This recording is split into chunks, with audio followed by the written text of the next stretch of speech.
De tous les combats livrés par Hulk, qu'il s'agisse des comics ou encore du MCU, même sa défaite honteuse contre Thanos dans Infinity War n'arrive pas à la cheville de l'humiliation totale qu'il a subie contre l'un des plus puissants êtres de l'univers Marvel, voire même tout le multivers. Et ce jour-là, Hulk va comprendre la différence entre lui et un dieu cosmique. Et si ce n'était de la grâce de l'Olympe, ça en aurait été fini pour lui, une bonne fois pour toutes. Bonjour à tous et bienvenue dans la tanière du vilain geek. Comme toujours, avant de commencer, je vous encourage à faire exploser le pouce bleu pour ne rien manquer à propos du lore Marvel. Et abonnez-vous pour faire partie de cette belle communauté grandissante. Aujourd'hui, dans cette petite histoire, je vous raconte la fois où l'incroyable Hulk a défié le dieu grec Zeus. À ce moment-là, une guerre venait d'avoir lieu, la guerre du chaos, un événement majeur de l'univers Marvel, durant lequel les amis de Hulk sont très gravement blessés, ou encore, ils ont complètement perdu la tête. Donc ils ont besoin d'aide. Mais Bruce Banner ne sait pas quoi faire. Malgré toute sa science, il est impuissant. Alors il se rend sur le mont Olympe pour trouver Hercule, qui était devenu le tout-puissant père. Il lui demande et lui implore son aide divine pour sauver ses amis. Toutefois, Hercule l'informe qu'il n'a malheureusement plus les pouvoirs de son père. Donc il n'a plus le pouvoir de l'aider.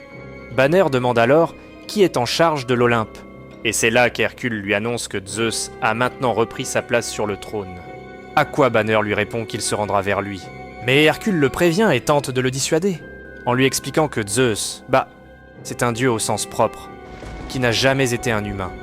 Donc si jamais Banner fait la moindre chose pour l'irriter, les choses vont très mal se passer. Mais Banner est déterminé. Donc avant de partir, il demande une dernière faveur à Hercule, soit de le frapper de plein fouet pour réveiller Hulk en lui.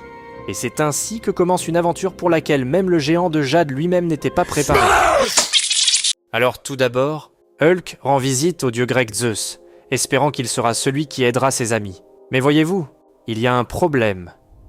Pour atteindre le mont Olympe, Hulk a dû combattre tous les principaux dieux de cette abode, comme Poséidon, Artémis et ses chiens de chasse, ainsi qu'Apollon et son pouvoir du soleil. Mais miraculeusement, il a réussi à persévérer contre chacun d'entre eux et à atteindre sa destination. Et Zeus dit: le monde a finalement engendré un nouveau mortel avec la bravoure des anciens héros, mais aussi l'arrogance et le cran. Et là, sans hésitation, il foudroie Hulk avec ses éclairs. Et il est clair que Hulk est gravement blessé. Mais le combat n'est pas terminé. Le dieu du feu et des forgerons, Héphaïstos, vient voir la bête et constate que Hulk est toujours en vie. Héra, également connue comme la sœur et l'épouse de Zeus, le remarque aussi et conseille à Hulk de se retirer du combat, car Zeus peut facilement le vaporiser. Mais Hulk répond que cela signifierait que Zeus n'est qu'un lâche. Et en entendant ce blasphème, Zeus se met en colère et lui dit: répète un peu, tu penses pouvoir m'impressionner? Il enlève alors sa cape et annonce en pleine confiance que c'est la fin, et qu'il va battre Hulk à mort avec ses propres mains. Mais alors que Zeus se prépare à combattre, Hulk lui donne un coup de poing et l'envoie voler. « Sale petite vermine !» lui dit Hulk. Un serment à un monstre ne signifie rien. J'incinère la parole de Zeus. Alors que les deux titans se battent, tout autour d'eux est détruit. Mais il est clair que Hulk a beaucoup de mal avec Zeus. Il n'a jamais affronté un être d'une telle puissance. Néanmoins, il n'abandonne pas.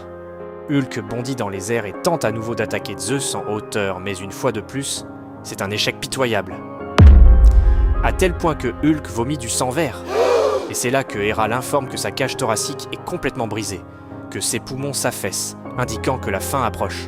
Mais Hulk répond que cela n'a pas d'importance et demande de l'aide pour sa famille. « Ta famille ?» répond-elle. « Des monstres égarés, brisés et torturés, tout ça pour sauver leurs âmes? Pendant ce temps, toi, tu ne crois même pas en Dieu? Et pourtant te voilà à demander des miracles, à t'offrir en sacrifice, à mourir pour les péchés des autres. Quelle étrange religion !» Et là, Zeus bondit vers Hulk avec toute sa foudre et s'exclame: « Et c'est la mauvaise religion !» Zeus venait de lui envoyer un coup de poing final. Et tout était fini. Hulk se réveille enchaîné. Il essaie de bouger, mais il ne peut pas. Le dieu du feu l'informe que sa force ne reviendra pas avant longtemps. Et ça, c'est si elle revient un jour. Puis on voit des vautours arriver et commencer à dévorer Hulk morceau par morceau. Sa peau, ses entrailles, son œil. Mais soudain, Hercule et toute la famille Hulk arrivent et le sauvent juste avant sa mort imminente. Toutefois, Zeus n'a pas dit son dernier mot, mais l'histoire de cette revanche sera pour une autre vidéo. Mais chose certaine, ce jour-là, Hulk a compris qu'il existe des êtres assez puissants pour le mettre au tapis ou même le tuer. Et Zeus est manifestement l'un de ces êtres. Donc faut liker si vous avez kiffé et cliquez juste ici pour découvrir d'autres versions beaucoup plus extrêmes de Hulk, contre lesquelles même Zeus n'aurait probablement pas pu faire le poids. Donc si tu kiffes le lore de Hulk, tu voudras pas manquer ça. Ciao les amis!